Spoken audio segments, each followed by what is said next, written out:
Hampshire Road to Recovery Conference. We've had Vince Cable here. What's it all about? Well, Vince is a class act and he certainly drew people through the doors, which was one of the objectives. But the real point here is to properly engage with the business community across Hampshire. Hampshire County Council doesn't have a good record of working with business. We felt that it was right to try to broaden the reach, talk to small businesses as well as large ones, to find out what they wanted, what their needs for the future were, about what skills they needed to make their businesses competitive, about how finance worked for them, how the planning system works, how red tape interferes with their business. We've had a great experience today, great reactions from the business community, well worthwhile event. Fantastic. You say that Hampshire County Council aren't doing enough. What exactly is it that they're not doing, and what could they be doing? Well, there's a number of areas. Some of them are quite straightforward. Hampshire, for example, takes £600,000 a year out of business' pockets through paying bills late. We believe that Hampshire County Council should pay bills promptly because that money belongs to businesses and can be used to keep businesses going in the middle of a recession. Secondly, we know that a lot of the work on skills produces tick boxes. It's qualifications that people say they need as opposed to what business needs for future prosperity.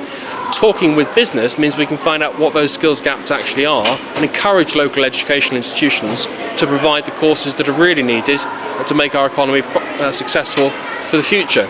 But it goes wider than that. It's about saying Hampshire should be investing now in capital projects for the future because it's those capital projects that are going to keep people in jobs, plus also create the quality environment for our future. We've heard today that for every job there's 4 people chasing it here in Hampshire.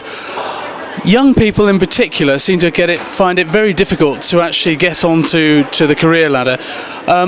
What messages of hope have the Liberal Democrats got for them? I think there's a lot of hope, and I certainly wouldn't be pessimistic for young people today. We had some really good examples of high-performing students from local colleges coming along to the conference to show that they were on top of issues, probably more than most politicians or people in business were too. But for young people, it's about making sure that they can think through the future so they don't just go for what the done thing at the moment is. And a lot of educational courses that are put on seem like a safe option.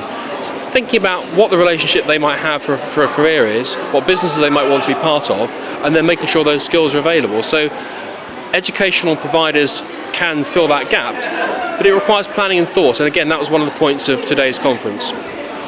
Thank you. We've heard quite a lot today about the fragility of the Hampshire economy. We've also heard that a hung parliament may not actually be a bad thing for the British economy. What are your views on that? Well, I think the first point is that the economy is fragile, and local authorities as well as governments have got a big role to play that. As we've said, capital projects are one area where people can be kept in jobs and we can create investment for the future. So that's one critical area that really does matter. As for a hung parliament, well, clearly the best answer is to have a majority Liberal Democrat government. If we don't get that, the key message I think for all politicians is work together and see if we can get Britain out of the hole that it's been got into over the course of the last decade. Keith House, Opposition Leader of Hampshire County Council, thank you very much. Thank you.